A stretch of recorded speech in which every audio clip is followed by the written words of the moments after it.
The pen didn't shake in her hand. 7 months pregnant, Sophia Thorne looked not at her husband, but at the skyline of Boston from their penthouse apartment.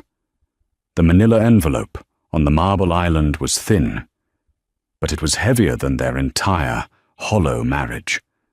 Her husband, Marcus, was on the phone, laughing, confirming a dinner reservation she knew wasn't for her. He thought she was nesting. He thought she was weak. He had no idea she'd just spent a month dismantling his empire, brick by fraudulent brick. He was about to learn the difference between a wife and a liability. The Thorne penthouse felt less like a home and more like a high-end showroom, a place where coasters were mandatory and emotions were vacuum-sealed. Sophia Thorne, née Roman, had once been dazzled by it, by Marcus Thorne, by the whirlwind romance that elevated her from a struggling art curator to the wife of one of Boston's most aggressive young entrepreneurs. Now, 7 months into a high-risk pregnancy, the gleam had faded. The floor-to-ceiling windows only showed her how high she was and how far she had to fall. Marcus was a man built of charm and ambition. He was handsome in the way of expensive suits and inherited confidence. Lately, that charm was directed exclusively at his phone. He was always closing a deal, meeting with investors, or handling a crisis. Sophia, meanwhile, was handling the silent, creeping dread that had become her only companion. The lies were small at first, a scent on his suit jacket that wasn't his cologne or her perfume. Late-night board meetings that stretched until 3 a.m. The way he'd angle his phone away from her on the sofa, a gesture as subtle and as sharp as a paper cut. Sophia was quiet, but she was not stupid.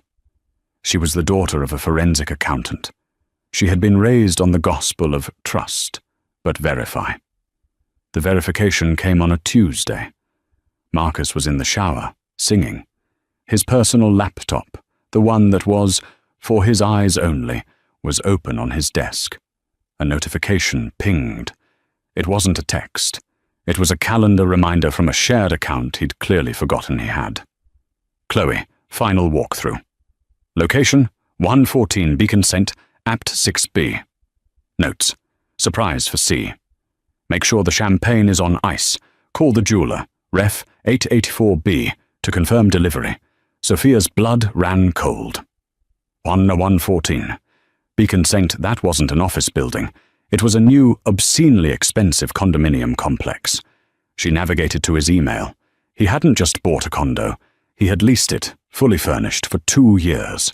A quick search for the jeweler's reference number brought up a file on his hard drive.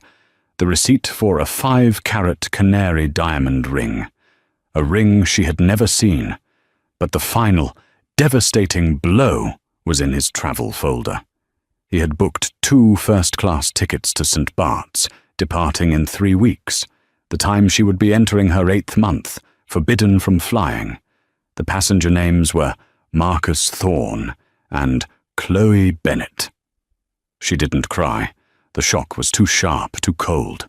She placed a hand on her swollen belly where her baby kicked, oblivious. This wasn't just infidelity. This was a parallel life. He wasn't just cheating. He was investing. He was taking the money that should have been securing their child's future and spending it on a mistress. She heard the shower turn off. Sophia closed the laptop, her movements precise.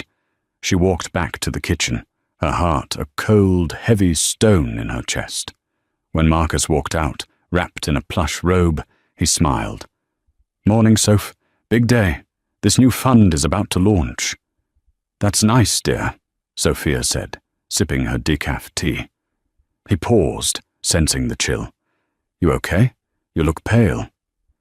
"Just pregnancy," she said, giving him a thin smile. "I think I'll go visit my mother today." "Good idea," he said, already checking his phone. "I'll be late. Don't wait up." "I won't," she promised. She didn't go to her mother's. She went to a nondescript office building downtown. The name on the door was discreet. Harding and Associates. Private counsel. She was meeting with Alistair Harding, the most feared and most expensive divorce attorney in Boston. But Mr. Harding was not her lawyer. He was her father-in-law's. Arthur Thorne Sr. was old money. He didn't just own a company, he was the company. Marcus, for all his bluster, was just the face of Thorne Capital. Arthur was the foundation, the steel beams, the vault. He was a stern, imposing man who despised two things: weakness and scandal. Marcus was proving to be a spectacular source of both. Sophia sat in a leather chair opposite Arthur's massive mahogany desk. Alistair Harding, the lawyer, stood by the window. "He's careless," Arthur said, his voice a low rumble. He wasn't asking, he was stating. "He's building a new life, Arthur," Sophia said, her voice quiet but firm. She pushed a thin folder across the desk, not with emails, not with texts, but with bank statements. "He's been pulling from the Legacy Discretionary Fund, the one you set up for your grandchildren." Arthur's eyes, a pale, icy blue, narrowed. He opened the folder. He saw the wire transfer for the condo lease. He saw the $150,000 charge from the jeweler. He saw the St. Bart's tickets. "Chloe Bennett," Arthur spat. "That consultant from the art gallery he's been investing in. He thinks I'm a fool." "He thinks we are," Sophia corrected gently. Alistair Harding finally spoke. "Mrs. Thorne, Sophia, your husband has significant personal assets. In a standard divorce, given the infidelity, you would be entitled to a very generous settlement. Alimony, child support." "I don't want a settlement," Sophia said. Arthur looked up, a flicker of new respect in his eyes. "What do you want, girl?" "I want what he was spending. I want my child's future, the one he was giving away." She leaned forward. "Marcus is your CEO, but you hold the controlling shares. He runs the company, but the company's assets, they're not his, are they?" A slow, cold smile spread across Arthur Thorne's face. "No, they are not." Harding stepped forward, opening his own briefcase. "The structure of Thorne Capital is unique. It was established by Arthur Sr. as an ironclad family trust. Marcus has the title of CEO and a significant salary. He has voting rights on the board. But he does not, personally, own the core assets.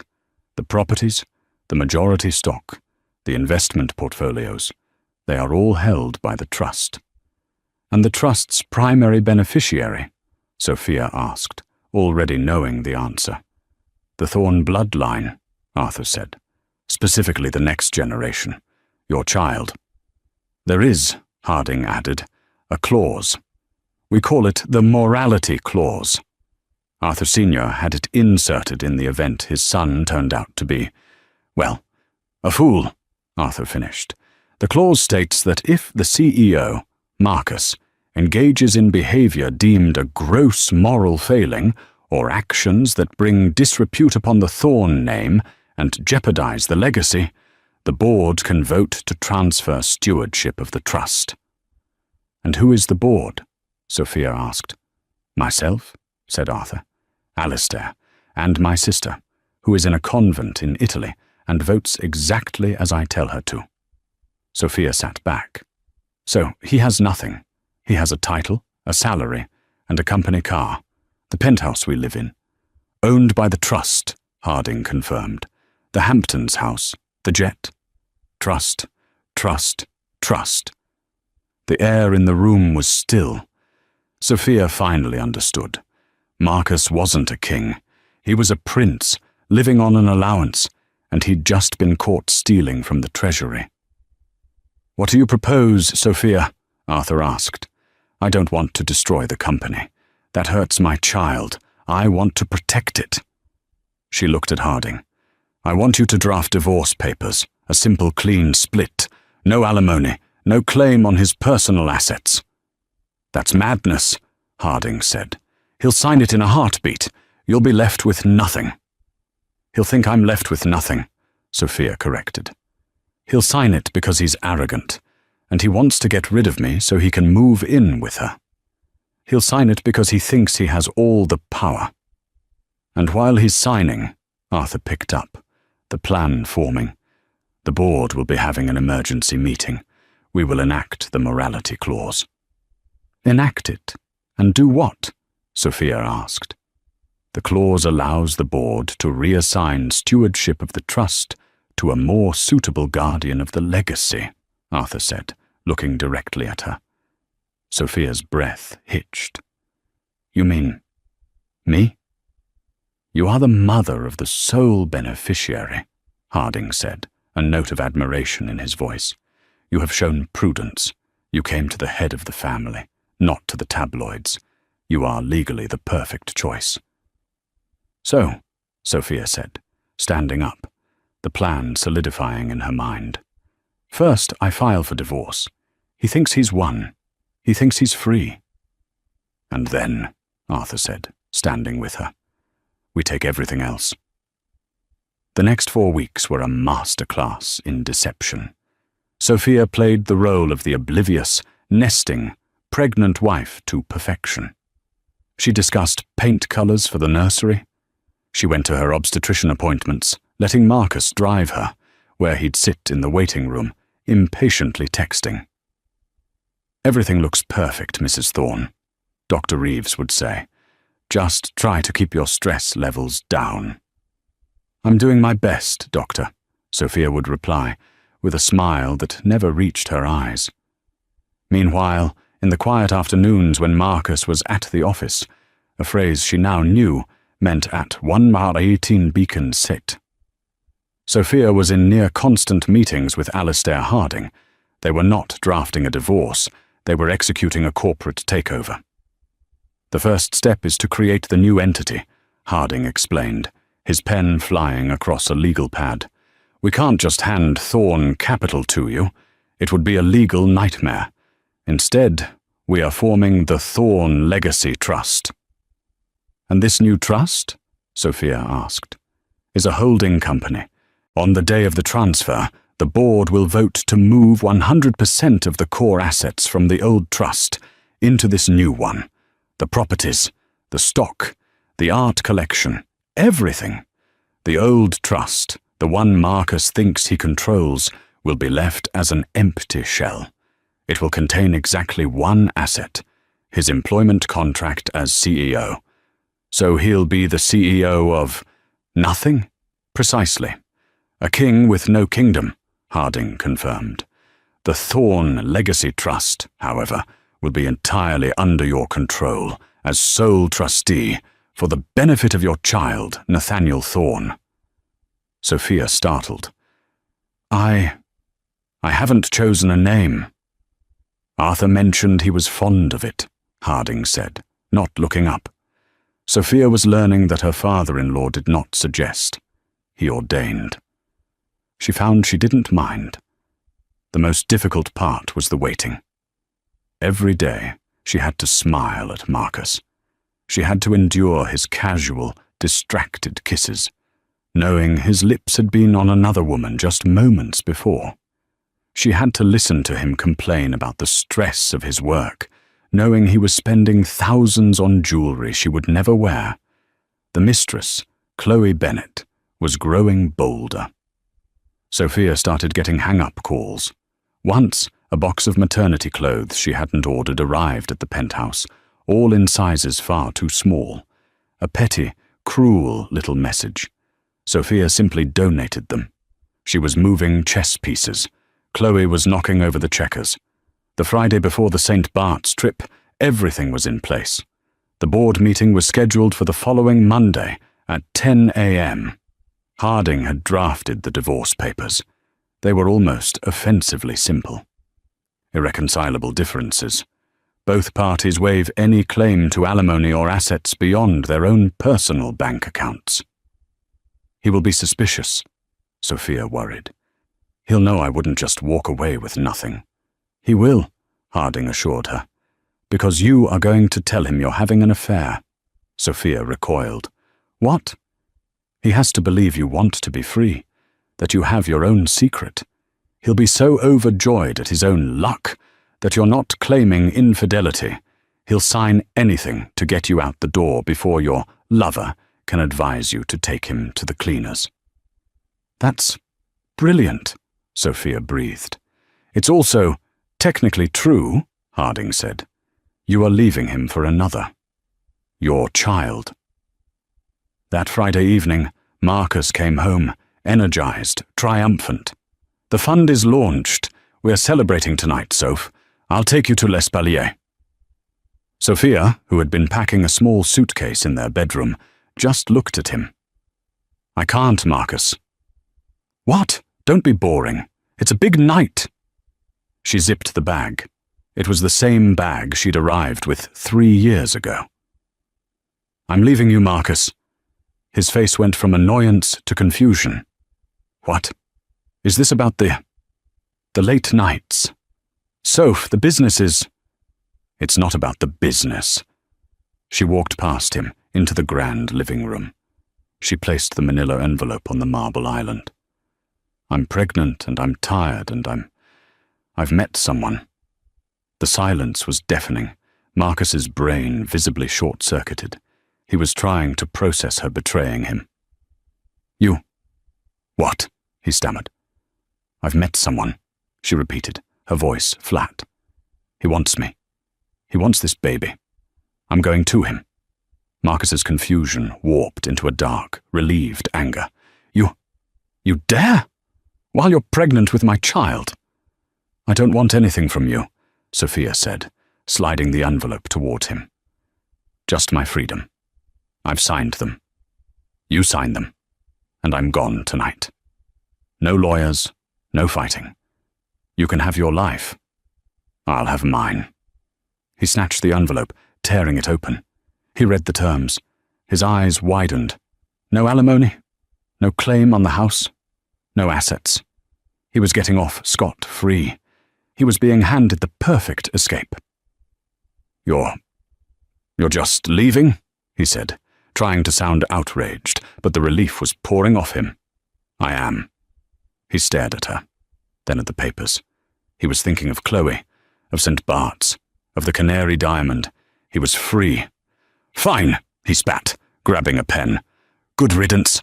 Don't you ever come to me for a dime, you understand? This child is... I'll have my lawyers contact you about that. Whatever you say, Marcus. He signed his name with a flourish. Get out of my house.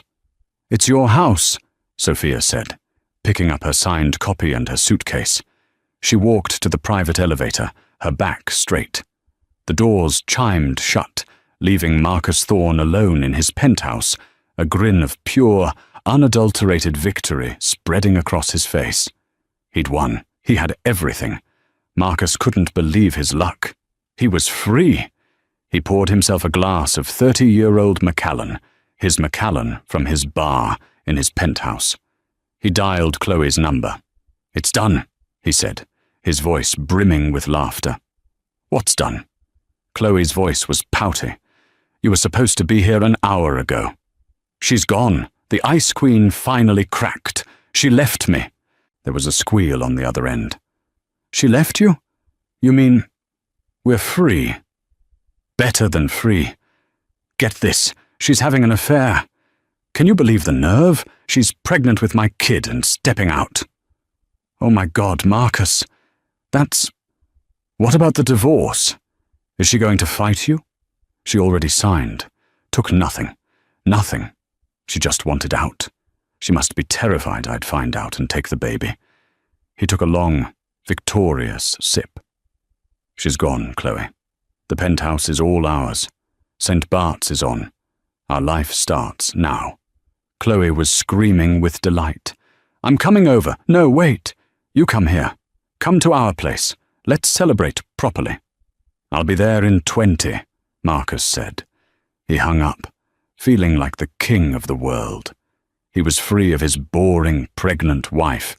He was off to the Caribbean with his stunning mistress. And it hadn't cost him a cent. He spent the weekend in a blissful fog at 114 Beacon Saint. He and Chloe celebrated their victory, drinking champagne and making plans. They'd redecorate the penthouse. They'd host a massive welcome party. He'd finally be able to live his life without Sophia's judgmental, quiet presence. She was always such a downer, Chloe said, lounging on the new sofa in lingerie. So, dull. You need someone vibrant, baby. Someone who can keep up. And I've got her, Marcus said, kissing the canary diamond on her finger. On Monday morning, he woke up in Chloe's bed. He felt powerful. He had a 10 a.m. board meeting, a routine quarterly review. But he wasn't worried. His father was getting old, and Harding was a glorified bean counter. He, Marcus, was the rainmaker. He strolled into the Thorn Capital boardroom at 10:02 a.m., coffee in hand. The mood was wrong. His father, Arthur Sr., was at the head of the table, a place he hadn't occupied in years. Alistair Harding was beside him. The third board member, his aunt's proxy, was on a secure video line. "You're late," was all Arthur said. "Sorry, Father. Traffic," Marcus said, taking his seat. "All right, let's get to the quarterly projections. We're looking at a 15% upside in the new fund." "We are not here to discuss the fund," Arthur interrupted, his voice like granite. "We are here to enact Article 7, Section 4 of the Thorn Family Trust Agreement. The morality clause." Marcus's blood turned to ice water. "What? What are you talking about?" "We are talking about 114 Beacon Cent, apartment 6B, Harding said, reading from a document. "We are talking about the lease taken out in your name, paid for by the Legacy Discretionary Fund. We are talking about the unauthorized expenditure of $150,000 for a personal gift. We are talking about infidelity, gross misconduct, and bringing disrepute upon the Thorn name." Marcus gaped. You've been spying on me? This is Sophia. She's a vindictive. She told you." "Mrs. Thorn provided documentation. Yes," Arthur said. "She came to me, as the head of this family, to protect her child's inheritance. An inheritance you were spending on your mistress." I'll pay it back," Marcus stammered. "It was a mistake, a momentary lapse. It was a betrayal," Arthur said. "The board has before it a motion to enact the clause and transfer 100% of the assets from the Thorn Family Trust to the newly formed Thorn Legacy Trust, effective immediately. All in favor?" "Aye," said Arthur. "Aye," said Harding. "Aye," came the tinny voice from the speaker. "The motion passes," Arthur said, banging a small ceremonial gavel. Marcus was hyperventilating. What does that mean? Transfer assets? What assets? I run this company." "You run this company in name," Harding said, adjusting his glasses. "As of this moment, Thorn Capital is a shell. Its assets, this building, the name, the funds, the properties, the jet, are now the sole property of the Thorn Legacy Trust. You are the CEO of nothing. You can't do this. This is my company, my name." "It is my name," Arthur corrected, standing, "and you are no longer worthy of it." What am I left with?" Marcus whispered, the world tilting. "Per your employment contract, you are entitled to your personal salary," Harding said, checking a folder, "which is $250,000 per year. You have your 401k, your personal checking account, and your Lexus. The penthouse, the Bentley, and the Hamptons estate are property of the new trust. You will be expected to vacate the penthouse by the end of the day. $250,000. It sounded like a fortune to most, but to Marcus, it was a death sentence. His lifestyle cost that much a month. "Sophia," he choked out.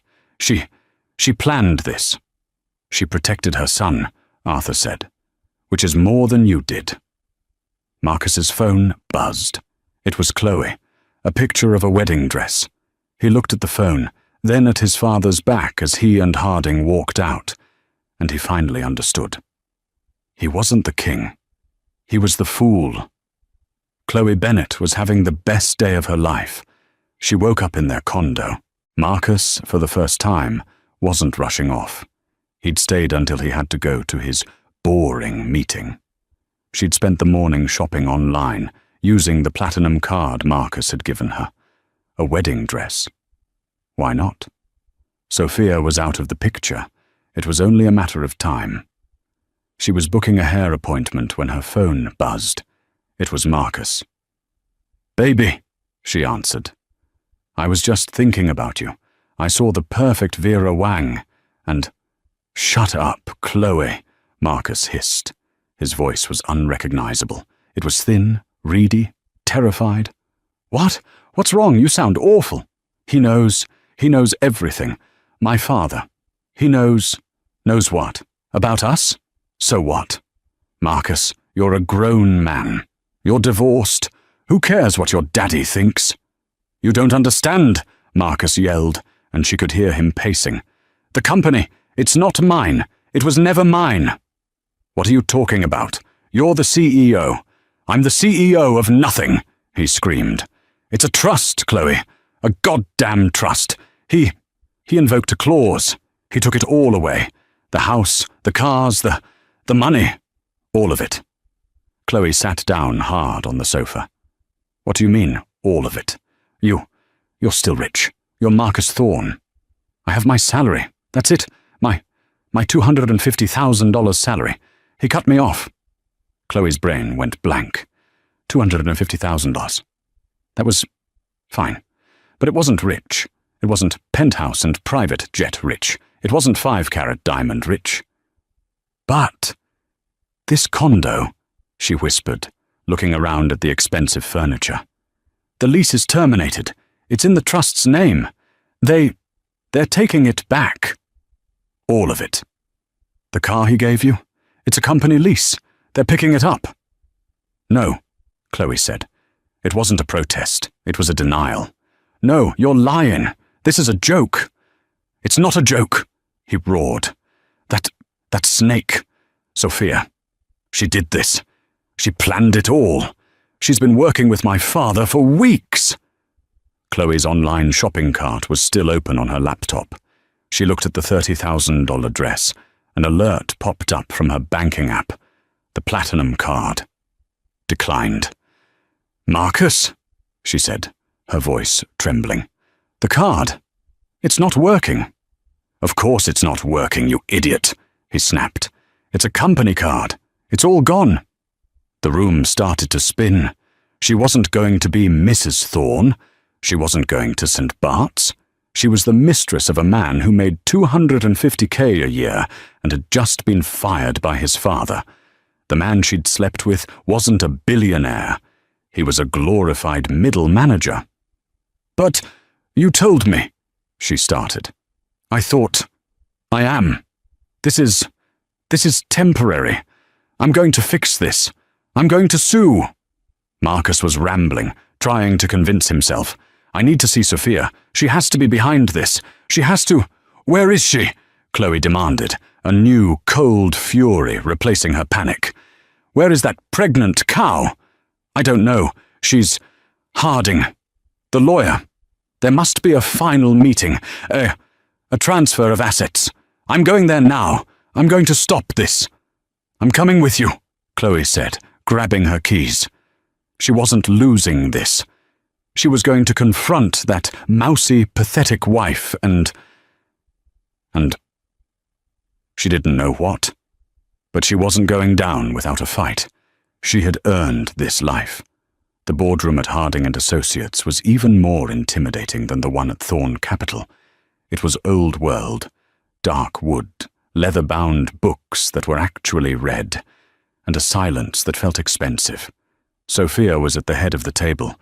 She looked different. She wasn't in her usual beige cardigans. She was in a tailored, dark blue maternity dress that looked like armor. Her hair was pulled back.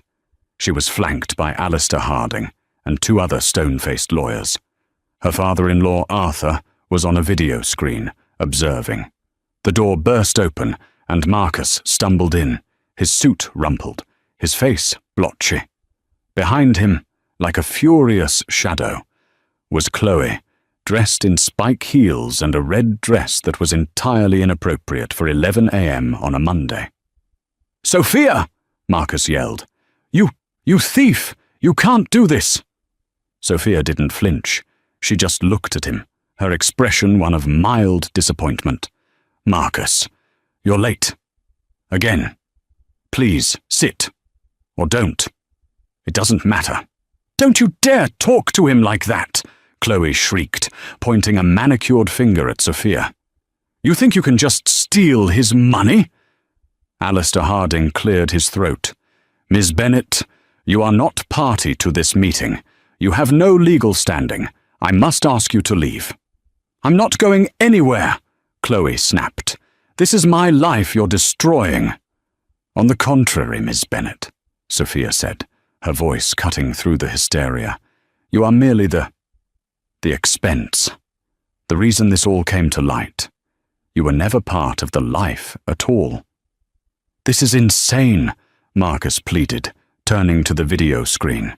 "Father, you can't let her do this. I'm your son." "You were my son," Arthur's voice boomed from the speaker, making Chloe jump. "You are now just a man who betrayed his wife, his child, and his legacy. The transfer is complete. This is just a signing formality." Harding pushed a final, thick document toward Marcus. "This is a non-disclosure agreement and a waiver of litigation, Mr. Thorne. It stipulates that in exchange for your continued, though diminished salary, you will not contest the board's decision or bring any lawsuit against the Thorne Legacy Trust, its trustee, or Thorne Capital." "Trustee?" Marcus said, his eyes scanning the page. Who is the trustee?" "I am," Sophia said simply. The blood drained from Marcus's face. You control everything? The house, the company, everything." "On behalf of my son," Sophia corrected. "Your father's grandchild, the only thing that matters in all of this." "No," Marcus whispered. He sank into a chair. He was ruined. But Chloe was not done. The full picture was finally clear to her. The man she'd attached herself to was worthless. The woman she'd mocked held all the cards, all the money, all the power, was now in the hands of the pregnant wife. "You bitch," Chloe hissed, her face contorted. "You planned this. You trapped him. You probably faked the pregnancy." Sophia's calm finally broke. She stood up, her belly a prominent, proud curve. "Get her out. You... Chloe was hyperventilating now, the reality of her loss crashing down. The condo was gone. The car was gone. The platinum card was gone. The St. Bart's trip was gone. The 5-carat diamond on her finger was, she suddenly realized, probably just a very expensive loan from a company she no longer had access to. She looked at Marcus, who was just sitting there, a broken, useless man. She looked at Sophia, who was powerful, rich, and pregnant with the heir to the entire fortune. The condo," Chloe whimpered. The ring." Harding looked at her over his glasses. "The ring, Miss Bennet, was purchased with funds from the Legacy Discretionary Fund. As such, it is an asset of the Thorne Legacy Trust. You will be expected to return it. A courier will be at your apartment. Oh, I'm sorry. The Trust's apartment, this afternoon to collect it." That was the final blow. The last, glittering symbol of her win was being repossessed.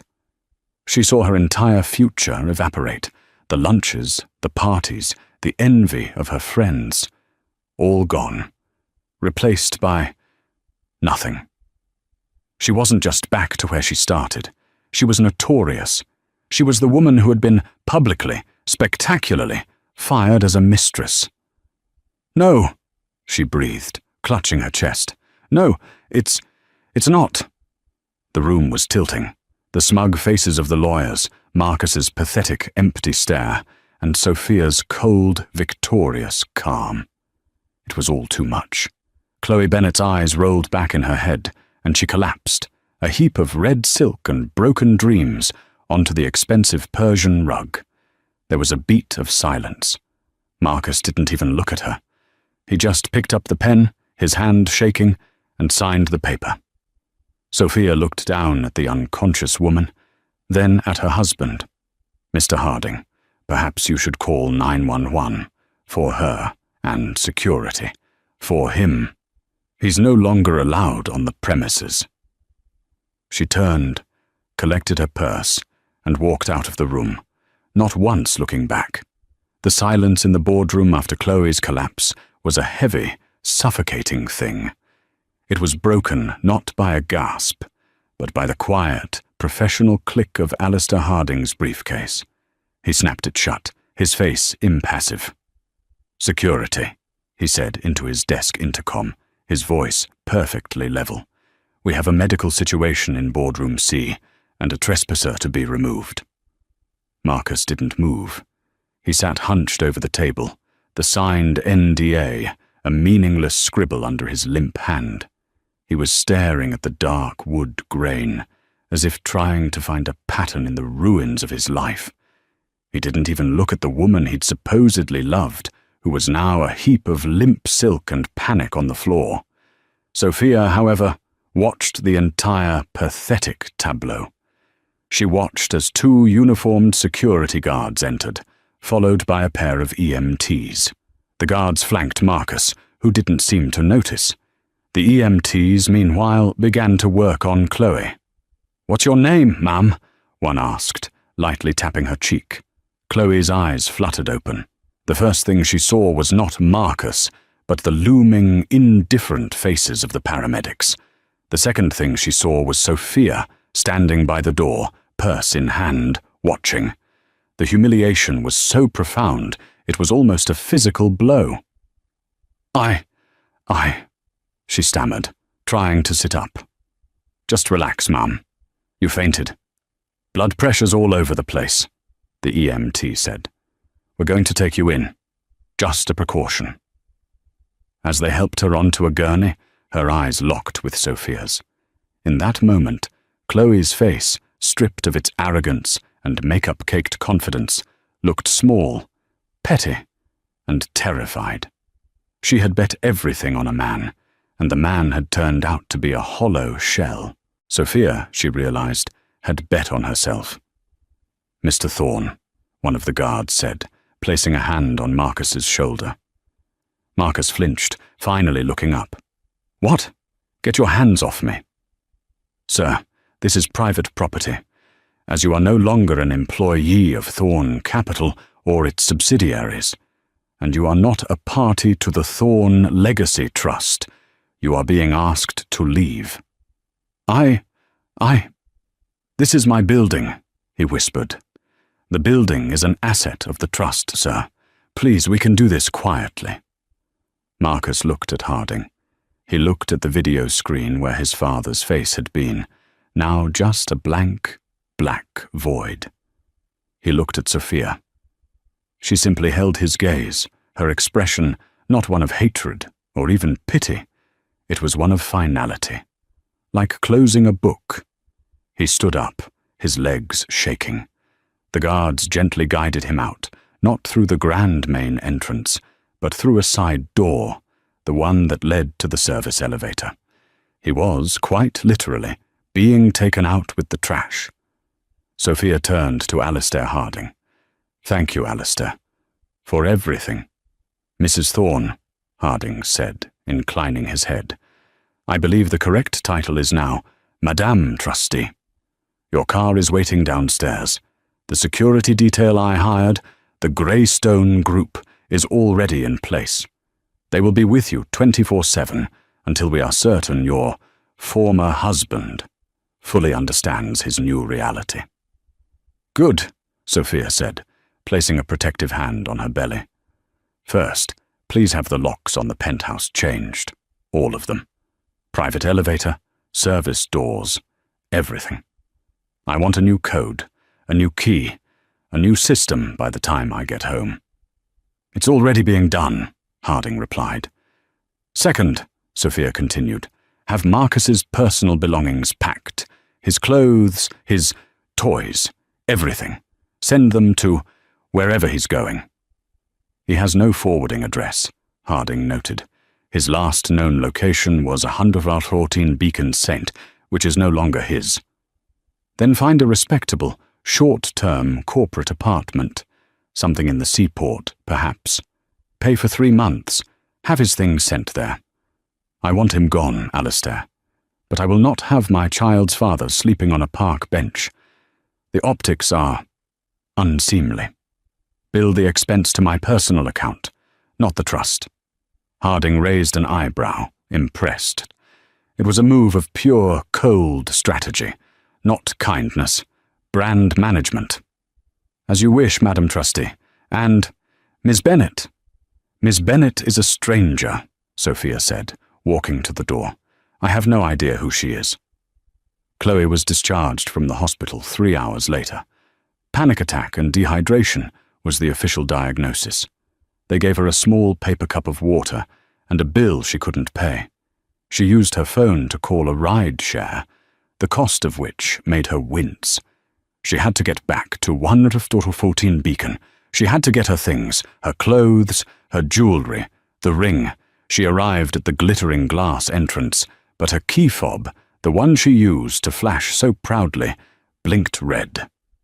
Access denied. The doorman, a man named Frank, who had always accepted her generous Christmas tips, stepped out, his face a mask of professional regret. "Miss Bennet, I'm afraid I can't let you up." "Frank, what are you talking about? I live here," she snapped, her voice still raw. "My apologies, ma'am. We received a notification an hour ago from the leasing agent. The tenant of 6B has been changed. Your name is no longer on the resident list." "That's ridiculous. Marcus Thorne pays—" "The lease is held by a corporate trust, ma'am. Not Mr. Thorne." Frank pointed to a single, medium-sized cardboard box sitting by the valet stand. "A courier and a security guard from the trust's representatives were here. They packed your personal effects. The rest of the apartment's contents were, and I quote, assets of the trust." Chloe's blood ran cold. She walked over to the box. It was taped shut. She tore it open. Inside was her toothbrush, her makeup bag, the half-used items, a few changes of clothes, the non-designer ones, and her high school yearbook. It was the box of a college student, not a future billionaire's wife. "Where is—" she whispered, her hands rummaging frantically. "Where is the jewellery, the bags, the ring, the canary diamond?" "The gentleman from the trust took inventory, ma'am. He said any items purchased by the trust were being returned to the trust. That included the ring on the vanity. It was gone, all of it, repossessed. She was left with nothing but a $40 cab bill and a box of memories she'd tried to escape." She sank down onto the curb, right next to the valet stand where she used to pull up in her, least she now realized, convertible, and for the first time, she truly, utterly wept. When Sophia returned to the penthouse, the silence was absolute. The air felt cleaner, lighter. The oppressive stale scent of Marcus's cigars and arrogance was already fading. A man from the security team was just finishing installing a new, high-tech control panel by the elevator. "You are all set, Mrs. Thorne," he said. "No one gets in without this fob, or a direct voice authorization from you." "Thank you, Michael," she said, running her hand along the cool, smooth metal. She walked through the vast apartment. It was a mausoleum of a life she'd never really wanted. She went straight to Marcus's game room. The room was a monument to his adolescent ego. 3 massive televisions, a black leather pit sofa, a fully stocked bar with garish neon signs, and a glass-walled humidor. It stank of smoke and entitlement. She picked up her phone, not calling a decorator, but a demolition crew. "Yes, I'd like to schedule a gut renovation," she said, her voice echoing in the large, empty room. "I want everything out, down to the studs, the bar, the electronics, everything. I want it sterile by tomorrow." She hung up and made a second call, this time to a high-end nursery designer. "Hello, I'd like to design a room," she said, a small smile touching her lips for the first time. "The theme is quiet strength. I'm thinking pale yellows, natural woods, and the softest carpet you can find. And one entire wall. I'd like it to be a mural of the Boston skyline, but seen from a park, not a penthouse." She spent the next 2 months in a whirlwind of creation. She didn't just redecorate, she reclaimed. She sold Marcus's ostentatious wine collection, and the proceeds went into a new account. She found the canary diamond ring, the real one, in Marcus's desk drawer, the one he'd bought for Chloe but hadn't had the chance to give her yet. She didn't pause. She sent it to Alistair Harding with a simple note. "Sell this. Put the money in my son's college fund." She worked tirelessly with Harding and Arthur Sr. to restructure the company. She was, as Arthur noted, a natural. She was her father's daughter, a forensic accountant at heart. She saw the rot in the company's books, the vanity projects, the consulting fees to shell companies, many of which had names like CB Ventures, the obscene personal expenses disguised as corporate overhead. She was ruthless. She was precise. She was, as the new board members would learn, completely unbothered by ego. She wasn't a CEO.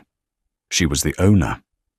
She hired a new president to run the day-to-day operations, a quiet, brilliant man from MIT named David Chen, who had a reputation for ethics and sustainable growth. Her instructions to him were simple. "I don't want to be the biggest company. I want to be the strongest.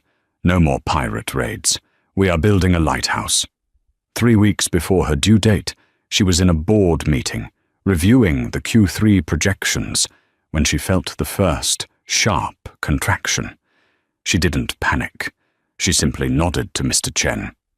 "David, you will have to table the discussion on the new green energy fund until Monday. My son appears to be on a deadline." Nathaniel Arthur Thorne was born at 4:02 a.m. on a Tuesday. He was 7 pounds, 8 ounces, and had a shock of dark hair. Sophia, exhausted but lucid, held him to her chest, the tiny, perfect weight of him anchoring her to this new, terrifying, and powerful reality. She was in the best private suite in the hospital, the one reserved for visiting royalty, and, apparently, the trustees of the Thorne legacy. She was alone, by choice. She had no interest in a room full of people. There was a soft knock on the door. It was Arthur. He looked older, more frail than she'd ever seen him, but his blue eyes were sharp. "Sophia," he said, his voice a low rumble. "Arthur, come in. Meet your grandson." Arthur Thorne Sr. walked slowly to the bedside. He stared at the small, swaddled bundle, his face a mask of iron and, beneath it, a profound, aching vulnerability. "He is small," he said gruffly. "They all are at first." Sophia smiled, shifting the baby. "May I?" Arthur asked, a rare moment of uncertainty. Sophia gently passed him the child. The old man, whose hands had signed billion-dollar deals and crushed competitors, was clumsy, his large, knotted fingers fumbling with the blanket.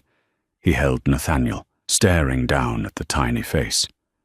"He has the Thorne chin," Arthur said, his voice thick. "He has my eyes," Sophia replied softly. "Good."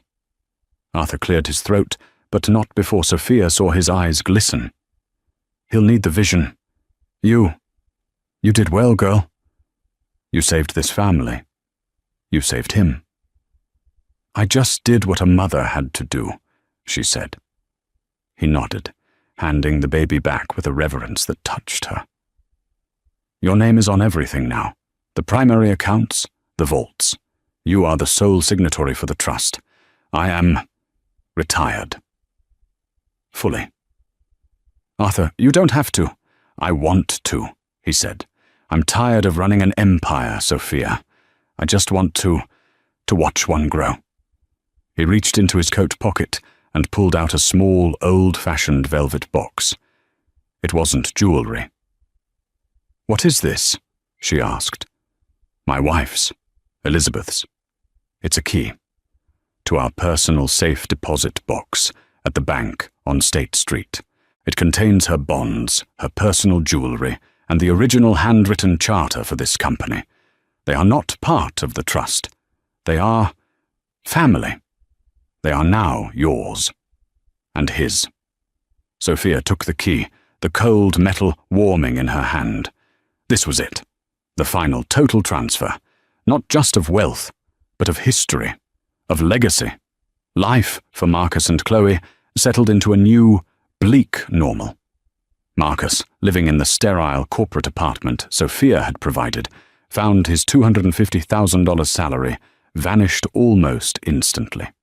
After taxes, court-ordered child support, which Sophia had Harding file for, and which was funneled directly into Nathaniel's education trust, untouched, and his own pathetic attempts to maintain a fraction of his old life, he was broke by the third week of every month. He tried to raise capital. He tried to start a new fund. But the word was out. He wasn't the rainmaker. He was the son who had been disinherited. He was a fool. The doors that had once flown open were now politely but firmly shut. He was at a mid-range chain restaurant in the suburbs one night, trying to get a free meal by talking business with a former low-level analyst, when he saw her. Chloe. She was not in a red silk dress. She was in a standard-issue black polo and apron. She was the hostess. Her hair was pulled back in a severe ponytail, and her face, without the expensive creams and treatments, looked tired. Their eyes met across the laminated menus. There was no spark, no lingering affection, just a flat, dull thud of mutual recognition. This was it. This was the bottom. He was the man who had lost an empire. She was the woman who had cost him. It was, in a twisted way, a reunion. They were the only two people on earth who understood the specific, humiliating nature of their fall. 6 months later, they were living together. Not in a penthouse, but in a third-floor walk-up in Somerville. Their love, built on money and glamour, had been replaced by something else. A symbiotic, bitter resentment. They were trapped, bound not by passion, but by their shared failure. The Stop and Shop sighting, which became a small, delicious piece of Boston gossip, was not a one-time event. It was their life.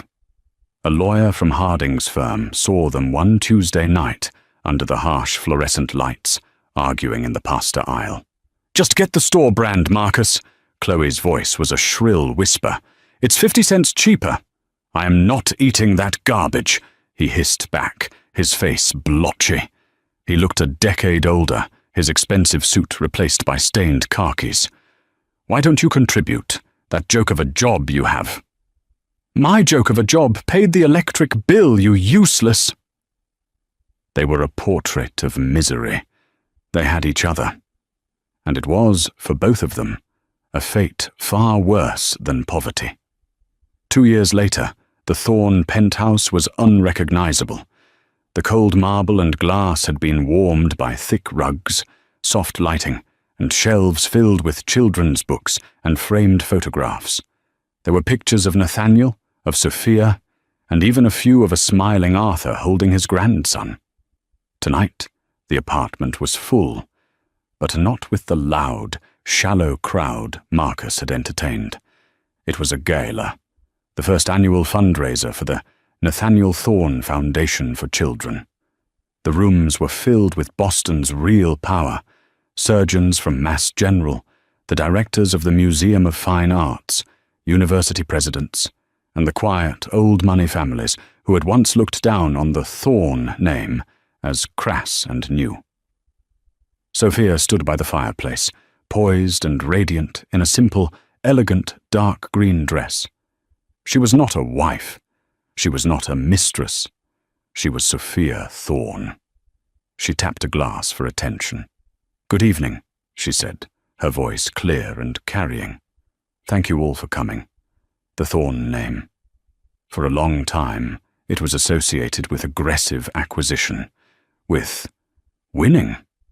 Tonight, I hope we can begin to associate it with something new, with responsibility, with community, with a legacy. Not a legacy of steel and glass, but of health, of art, and of a better, safer future for all of our children. The room erupted in genuine warm applause. In a quiet corner, Arthur Sr., now in a wheelchair, held a sleeping Nathaniel on his lap, the two of them looking out the window at the city lights. He watched Sophia, a look of profound, complete peace on his face. The legacy was secure. Later that night, after the last guest had left and the caterers had cleared, Sophia took her son from his grandfather. Arthur had fallen asleep, a content smile on his lips. Sophia walked over to the great floor-to-ceiling windows, holding her sleeping son. She looked out at the same Boston skyline that had once felt like a prison. The city glittered below, a sea of diamonds, none of them canary. She thought of the thin manila envelope she had carried that day. She thought of the pen that hadn't shaken. She had quietly brought divorce papers, and in doing so had inherited an empire, not as a wife, not as a victim, but as a mother, as a guardian. She kissed the top of Nathaniel's head.